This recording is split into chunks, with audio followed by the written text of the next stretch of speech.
MLA MP కాన్స్టిట్యూన్స్ గురించి నేను మాట్లాడానండి.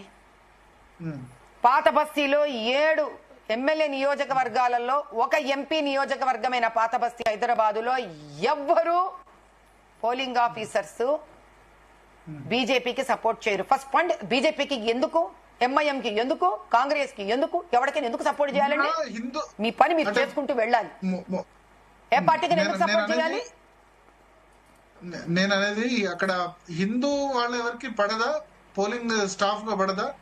Hindus ముస్లిం ఇద్దరు డ్యూటీ చచ్చడి భయం. నన్నే ముట్టడిచ్చారు కదండి.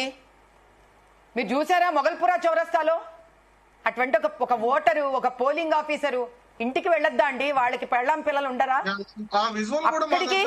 అక్కడికి ధైర్యంగా ఓటర్లు ఎంతమంది బయటకు వచ్చారో చూసారా? మిమ్మల్ని అడ్డగించిన విజువల్ మా దగ్గర ఉంటది. పీసీఆర్ ఒకవేళ ఉంటే అది ప్లే చేయండి. ఆ విజువల్ మాధవలత ఎలక్షన్ రోజు మే 13 అనుకుంటా, మే 13 కదా. మరి ఆ వ్యక్తిని ఈ రోజు దాకా అరెస్ట్ చేయలేదండి. ఈ రోజు దాకా అరెస్ట్ చేయలేదు ఆ వ్యక్తిని. చూసుకోండి మీరు. అసదుద్దీన్ మేనల్లుడు. ఓకే. సో ఇప్పుడు రాహుల్ గాంధీ వ్యాఖ్యల సందర్భంగా మీరు ఇది కూడా పెడుతున్నారు. మరి పాత బస్తీలో కూడా మీ కాంగ్రెస్ గవర్నమెంట్ ఇట్లా జరిగింది, దాన్ని ముందు సరి చేయండి అని చెప్తున్నారా రాహుల్ గాంధీకి?